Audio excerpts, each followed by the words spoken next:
What's up, guys? Mason the Brock Henderson here. So today's going to be a bit of a shorter one, and I'll explain why.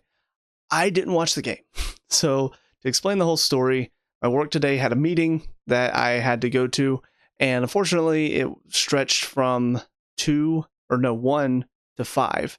So basically I was going to miss the whole game today, but I still wanted to watch it from the beginning. So I tuned in, I started from the beginning, and when I was watching it, it was currently it was sometime in the second half. I didn't know exactly when, but I knew I had to get caught up. So I start watching.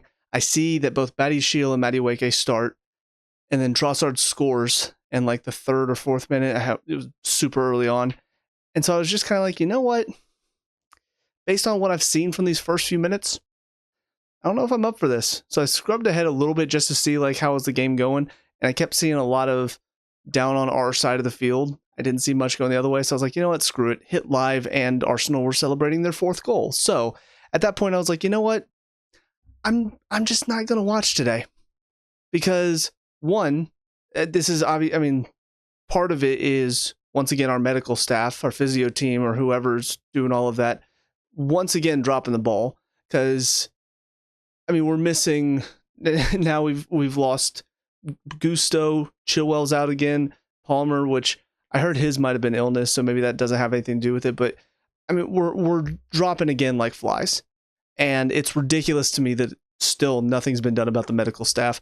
But even outside of that, with Pochettino, there's no reason you should start Badiashile ever again after the performances he's put in this season.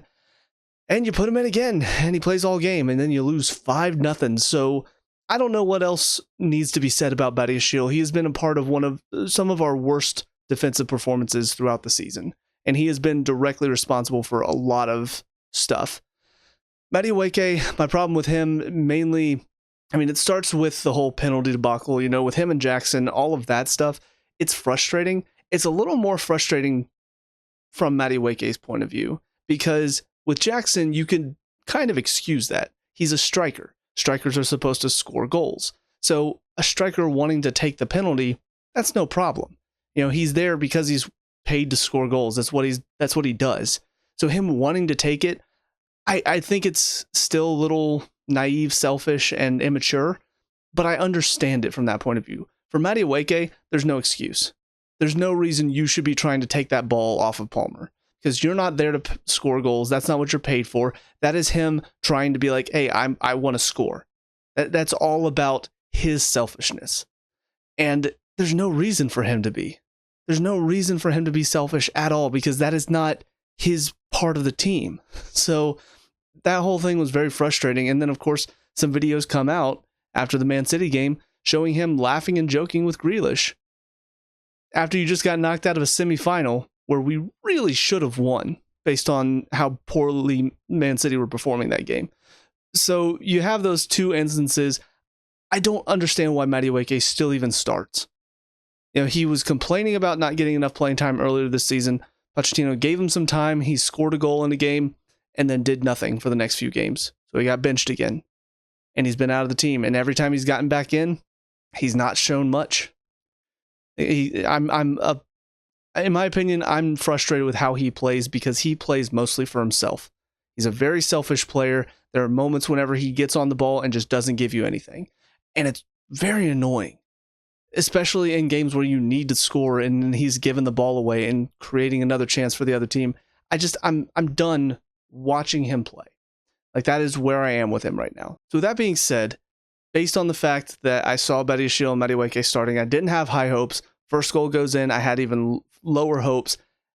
I didn't expect it to be a blowout, and I think that comes down to, yes, there are injury problems. Yes, there are players that are not at their best at the moment. But Pochettino, I mean, we've had some embarrassing results this season that could have gotten him sacked. It probably would have gotten him sacked in an Abramovich era. But with Bowley era, he's all about the coddling and like, oh, we're trying to build something, so it's okay if we're not doing okay right now. It's okay. We'll get there eventually. I'm sure we will. It's a very, American way of thinking about it. Like, oh, we don't want to hurt anybody's feelings, so don't you worry about it. We're going to get better eventually. You do you, Pochettino. We trust this guy. We trust this. It's annoying as hell. That's why I hate all of the leagues in America, because Oh, you finished bottom of the table? Oh, don't worry, we'll give you the best draft spot. Yeah, because losers get rewarded in our world. That's how that works, right? Anyways, so yeah, there have been plenty of results that I think easily could have gotten Pochettino sacked this season.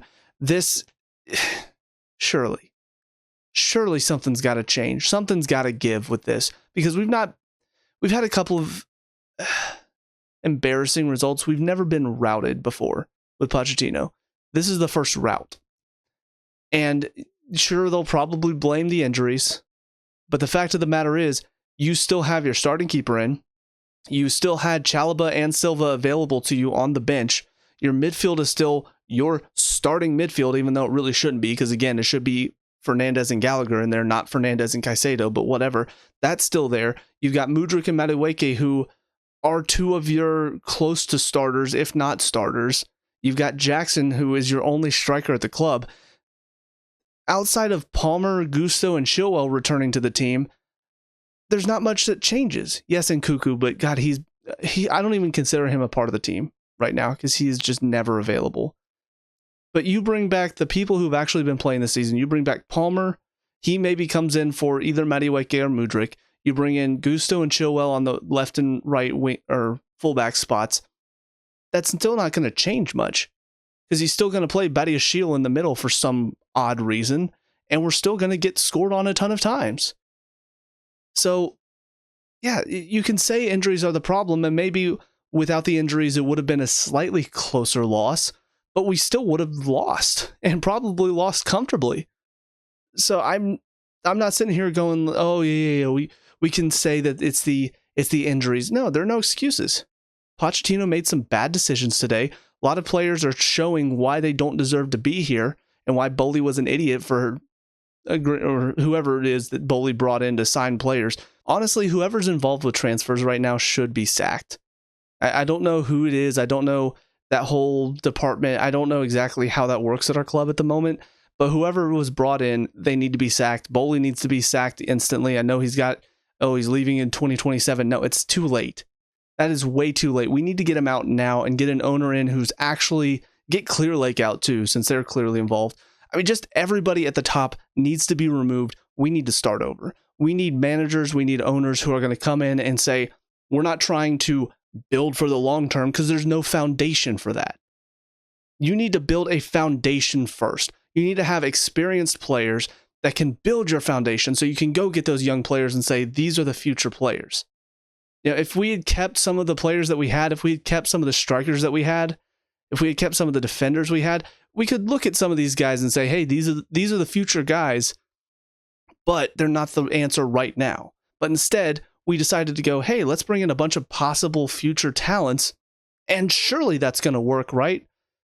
And it's obviously not. Anybody could have told you that was not going to work, and it's not worked. So at some point, change needs to happen. I don't know when or where it's going to happen, but it's got to happen. And this is a good result to finally see some of that change, to finally see, you know what, Pochettino, you're not getting the job done. Get out. You know what? Whoever's in charge at the time, I know they're not going to be the ones to make this decision, but maybe bring in a better transfer team. Maybe bring in a better scouting team. Definitely bring in a better medical team. We need better all around. This whole club is just, the quality in every area at the club at the moment is terrible. From the manager to the players to the staff, it's all clearly not working together. It is falling apart at the seams. So many people have said it, and I have to agree. If not for Palmer this season, we probably would be in a relegation scrap, because he has probably been the one standout highlight, and we can clearly see today. I know not every game we've had him this season, but I mean, we've been relying on him a lot recently to stay competitive. So, yep, I mean, it's disappointing, not just because of the performance, not just because it keeps us from going into a Europe spot, but also, I mean, it's just embarrassing to lose like that. It doesn't matter who we're playing. It doesn't matter where we're playing. It doesn't matter who's injured. To lose like that is a sign of a manager who's out of his depth, is a sign of players that don't give a crap for this club. And when you've got players that are laughing at a semifinal loss at the end of the game, yeah, you've got players that don't care about your club. Get them out. I'm done watching Madueke. I'm done watching Mudryk. I'm done watching Caicedo. I'm done watching Badiashile. I'm done watching Cucurella. All of these guys have got to be moved on because they're not good enough. Hell, Jackson too. They've all got to be moved on. We need to have more experienced players here. We need to go get some guys that are not young guns, that are not the future. We need to get guys in here who know how to play, who know what they're doing, and can get some of these guys to the level that we want them to be. You know, Fernandez, he's got a lot of potential that I've seen throughout the season, but we don't have anybody working in there with him to get that best out of him. We've got Caicedo who's walking and jogging around most of the time, which means Fernandez is kind of having to do a lot of it on its own. Gallagher's a great one to keep around because he's a hard worker in there. He will work hard to allow some of these guys like Palmer, like Fernandez, to be more effective because he gives them a bit more time and a bit more energy to work with the ball. You know, we need, I think, honestly, Broja is probably a better option at striker. We've not seen the best from him, but I think he's got more quality in his bag than Jackson does. Jackson has more pace, for sure, and more work ethic, and Broja needs to have that part of his game, but we're loaning out this young striker who has shown a lot of promise, and nobody's really trying to work with him and get him back to what little bit of quality that we saw when he was at Southampton and the couple of games that we saw preseason from him. Nobody's trying to get that out of him. Just like, he's not good enough right now. We got to get him off our books because of financial stuff. So, yeah, it's all just in shambles at the moment. It's very frustrating that it's what we got to deal with. You know, and honestly, the truly sad part about it is this result does not really, it means we're probably not going to get Europe more than likely because this was our chance to put ourselves in a good position for that. But ultimately, I mean, next game against, who is it? I think Villa the weekend. There's every chance we go in there and we batter Villa. You know, because we are just that type of club where we are embarrassing one game, we're bad the next game. Because Everton, we were great. Man City, we were below average. Today, we were awful. Next game, we could be below average again, or we could be great again. Who knows? There's no telling anymore because there's so much inconsistency at this club that I'm just kind of ready for the season to be over, especially after the semifinal loss. There's really nothing to play for. I know technically we have an outside shot at Europe, but I just don't feel like it. I don't feel like we're going to get there because I look at the games we have left and I don't see how we're going to pick up enough points to get up there. You know, with Man U and with Newcastle and I think West Ham's the other team around there, with those teams that are just, they can do enough to get the job done against most sides.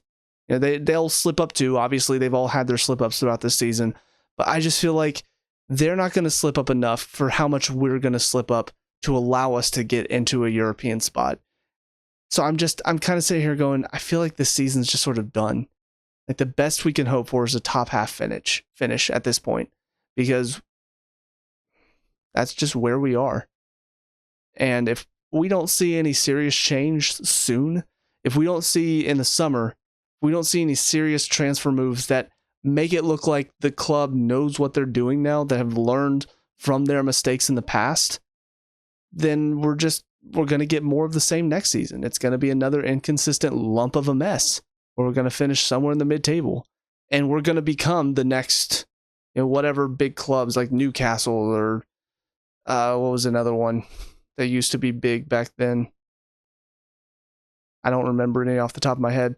But there are several clubs that are very similar to Chelsea where they used to be near the top, and at some point things just kind of fell apart, the wheels fell off, and they kind of started becoming a more mid-table side. That's where we are right now. We have dropped off. It typically doesn't happen this fast, but we have dropped off immensely. And a lot of it is down to the fact that, again, Boley and Clear Lake and all of the people that came in, they don't know what they're doing. Like, it's clear they don't know what they're doing. But even with that, there's still a sense of we've seen enough quality to feel like we could be competing closer to the top, to feel like we could be challenging for a European spot. We've had those games that make you feel like, well, maybe there is quality here. But the problem is, again, there's too much money involved in this club. There's too much, we're just going to go buy this guy for a ton of money, bring him in on a big contract, And the fact of the matter is, you're not going to get players that are loyal and are going to fight for the club with that type of transfer strategy. So unfortunately, it's where we are right now.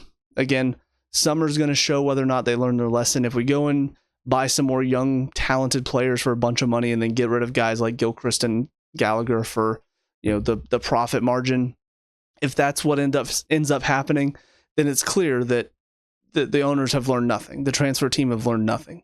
We're still stuck doing the same thing. Yeah, you'll get your bright spot like a Palmer, but it's not going to happen enough to make you a competitive team.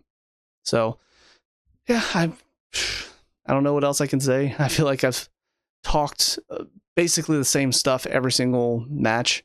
And I did end up making this probably a bit of a longer rant than I kind of wanted to, but at the end of the day, not much else I can do than just talk about it, put a video on the internet, and then hopefully people see it and enough Chelsea fans start to rise up, and maybe we'll see an overthrow of the owners and people will petition to get them out. And basically, honestly, I think the best way to do it, probably the most peaceful way, because obviously a lot of that stuff is illegal and violent and we don't want that. I think the best way to do it would be start going to the women's matches. Now, granted, I know Emma Hayes is leaving at the end of the season, but that is the side of things where we've seen players who feel like they want to be there. I've not been able to watch every single game, but I've watched most of them. And there are players, I look at Cuthbert, I look at Kerr, I know she's been injured for a lot of the season, but I look at Ramirez and Macario coming in, Wrighton, Canarid, Newskin. I look at a lot of these players. They want to be here. They want to fight for the club. This is a team that has been set up that feels like they really care about winning and fighting for each other. So I feel like that's where a lot of the attention should be right now. Boycotting the men's games because Foley and his transfer team have ruined them, and focusing more on, the women's team are still doing well. The women's team still have a lot of very talented and very passionate players. Let's go watch their matches. They're in the semifinals of the Champions League. They just beat Barcelona for the first time in 5 years at their home. The first team to keep a clean sheet at Barcelona's home in 8 years. That's impressive. And it's not, I know the women's game is not at the same level as the men's game, and sometimes it can be a little bit rougher, a little bit more slow to watch. But that being said, I'd still rather support that than what we're seeing at the men's side. So that's kind of where I am right now. I'll still maybe half watch the men's games, but I'm not excited for the games anymore because I never know if I'm going to be excited to watch or if I'm going to be frustrated to watch. And it's not where I want to be with this club at the moment. So anyways, with all that being said, that's kind of my rambly overall thoughts, even though, again, I didn't watch the game. I don't know. I'm upset with the fact that Badiashile and Madueke started. I don't even know if they played well or played poorly. I would assume that Badiashile probably had a hand in some of the goals, but who knows? But anyways, that's it for me. Let me know what you guys think down in the comment section below. What were your thoughts on the game today? What were your thoughts on the club and the status of the club? And are you willing to stand with me and stop watching the men's matches if it means we get Bowley out? Let me know. We can talk about and discuss all that good stuff. Leave a like and subscribe for future Chelsea reviews. And until next time, I hope you guys have a great day. I'll talk to you all later. Peace out.